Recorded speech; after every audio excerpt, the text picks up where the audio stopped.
День защитника Отечества по всей стране отмечали с размахом. А в республике, помимо концертов в поддержку СВО, прошлая неделя запомнилась рядом спортивных состязаний. Мы остановимся на одном из них. Расскажем также о тройной победе тувинских бойцов за пределами Тувы. А во второй части программы будут фигурное катание и воздушная гимнастика. Таким образом, последний выпуск спорта зимой будет разделен на условно мужскую и женскую части. Всех приветствую в программе «Спорт», где мы показываем минувшие и текущие спортивные события, анонсируем грядущие, рассказываем, как наши выступают за саянами и общаемся с людьми, кому есть что сказать о спорте. Погнали!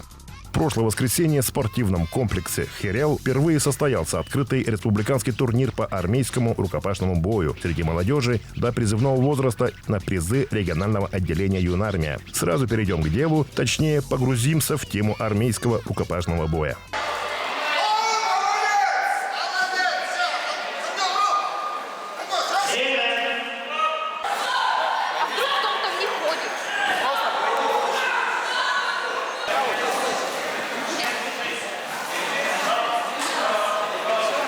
АРБ или армейский рукопашный бой напоминает боевое самбо. Время каждого раунда 5 минут. Разнообразие приемов, а главное динамика. Долго простаиваться здесь не получится, поскольку при клинче или в борьбе в партере по истечении 5 секунд рефери разнимает бойцов или поднимает в стойку. За это время оппоненты будут стараться поскорее вырубить или максимально набить себе очки. АРБ приближен к реальным боям, поскольку там можно выкидывать удары руками, ногами, делать болевые и даже таранить головой. Благо, что предусмотрена амуниция, доспехи, чтоб рукопашники после боя не собирали статами свои зубы. Родоначальником армейского рукопашного боя является спортивная база 7-й гвардейской воздушно-десантной дивизии ВДВ. Я в этом виде спорта 3 года уже. Я выбрал этот вид спорта, потому что это красивый и зрелищный бой. И с самого детства я выбрал именно этот спорт. Я принимаю участие в соревнованиях практически каждый месяц. Для меня этот вид спорта, значит, имеет большую часть жизни моей. Я занимаюсь уже этим видом спорта в порядке 3-4 лет. Почему выбрал именно этот спорт? Потому что пригодится в жизни. Также будем служить, этот, вид спорта понадобится. В жизни, например, постоять за себя понадобится. Соперники попадались очень хорошие, опытные. Самое главное, я считаю, главное не победа, главное участие. Это также будет очень хороший опыт. Самое главное – это опыт, а медаль, призы – это во второй план. Самый главный опыт.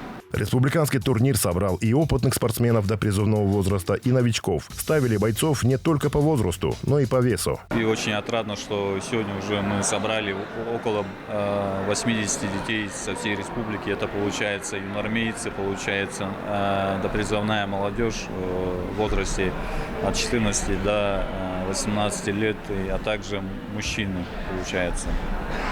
И сегодня мероприятие проводится в первую очередь, конечно же, это патриотическое воспитание детей и молодежи, так как мы проводим не только военно-спортивные мероприятия, но также проводим спортивные мероприятия.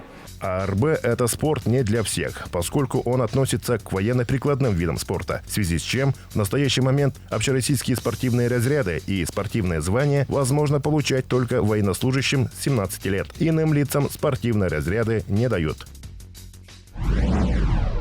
На прошлой неделе сразу 3 спортсмена из Тувы одержали победы над соперниками в ММА. И это не местечковые бои и даже не СИПФО, а вполне мощные международные организации. Начнем с боя Начина Сата против Турала Аскарова, азербайджанского бойца One FC. Ребята в начале боя разменивались лоу-киками.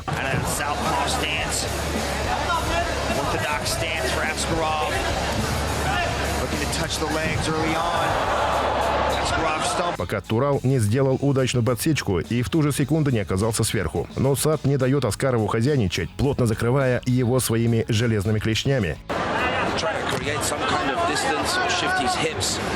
Джитсеры особо опасны в положении снизу. Скоро узнаете почему. Думаю, что тувинский боец долго практиковал БЖЖ, поскольку, дав противнику изрядно вымахаться и забрав в партере половину его кардио, Сат аккуратно накидывает Аскарову треугольник. Запахло жареным, но азербайджанец хочет выйти в армбар и сделать слэм, как в прайде Квинтон Арони. Но сил нет, а захват очень плотный. Зрелищный слэм откладывается на неопределенное время и место.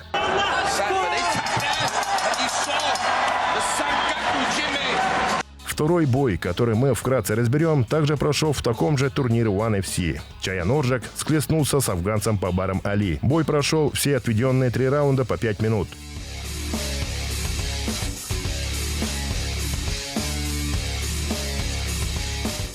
Это серьезная проверка дыхалки, но для ребят, которые занимаются силовыми и боевыми видами спорта, это уже стандартная ситуация. Бой особым шармом не отличился, но размахайки хватило на обоих бойцов.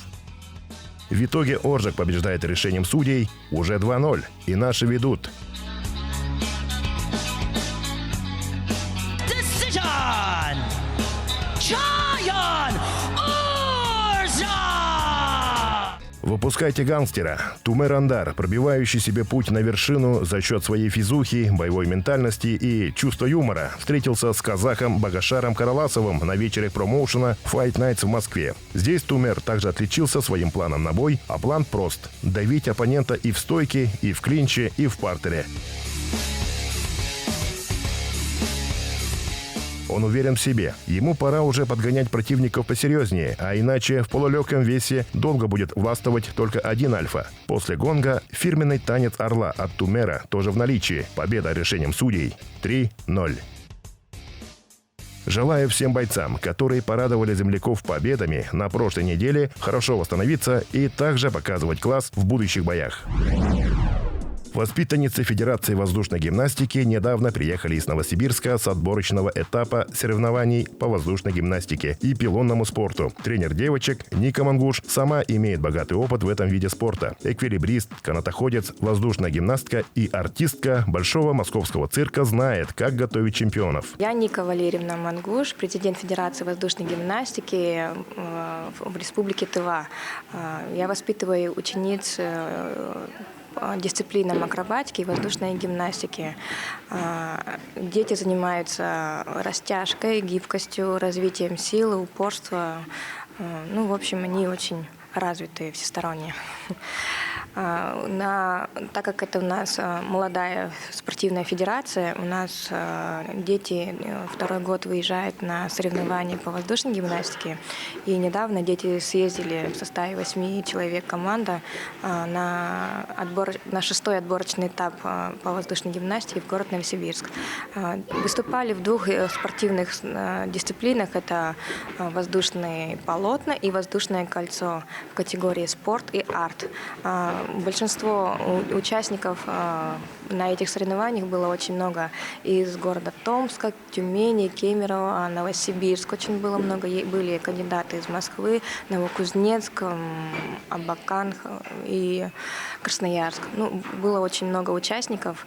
Соревнования шли 2 дня, 17 и 18 февраля, где наша команда из Тувы в составе 8 человек выступила достойно. 3 серебряных и 5 бронзовых медалей привезли юные воздушные гимнастки, завоевав тем самым путевки в Москву в конце июня. Я жила в другом городе, мне очень хотела гимнастику.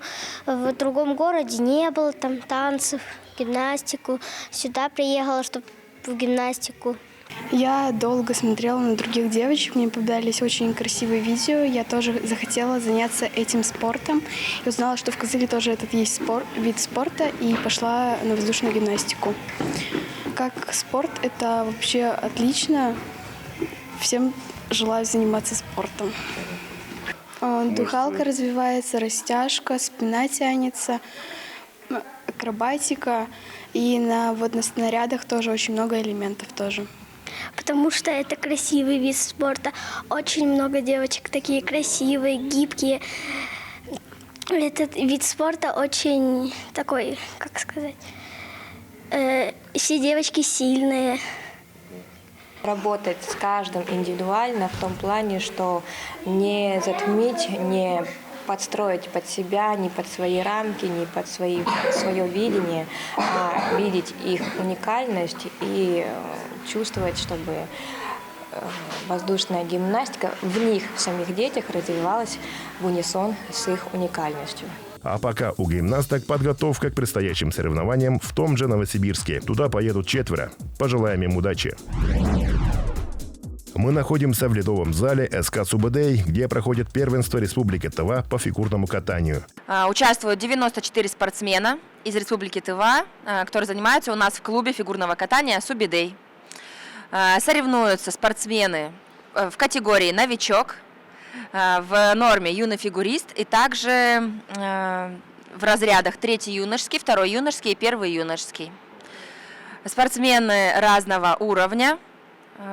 Есть спортсмены, которые занимаются первый сезон, буквально 2, 3, 4 месяца. Есть спортсмены, которые более долго занимаются у нас в клубе. Для среднего жителя России фигурное катание – это такой красивый спорт, который мы видим во время зимних Олимпиад. Но если изучить его поближе, то за красотой и синхронностью кроется сложно-координационный вид спорта, в основе которого лежат движения фигуриста на коньках по льду в разных направлениях, прыжки и исполнение других элементов под музыку. И, конечно же, годы тренировок. К фигурному катанию приходят с 4 лет. Травмоопасный и затратный, но в то же время занятие фигурным катанием укрепляет здоровье, повышает сопротивляемость вирусам и простудам и способствует гармоничному развитию, развивает координацию, гибкость и ловкость. Также юные спортсмены зарабатывают в себе чувство ритма и избавляются от страха публики.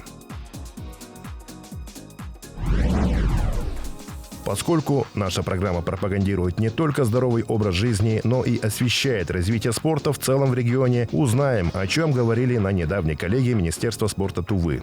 Из доклада выступающих видно, что проделана действительно огромная работа. Одним из основных направлений Минспорта в республике является освоение федеральных средств, поступающих в Туву в рамках нацпроекта «Демография», инициированного президентом страны Владимиром Путиным в январе 2019 года. Задача этого проекта – к 2030 году привлечь к регулярным занятиям спортом и физкультурой 70% жителей страны и тем самым повысить качество жизни. Тува тоже участвует в нацпроекте, а его часть, федеральный проект «Спорт. Норма жизни», позволит уже в этом году закончить строительство спортивно-культурного центра в ПГТ Кахем.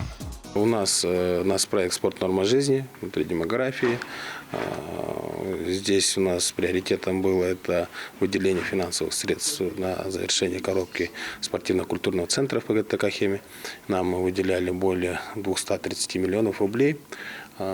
Практически все деньги были освоены. Там 6 миллионов было не освоено, которые мы сегодня сдвинули на этот год, текущий год, поэтому мы получим остаток денег также.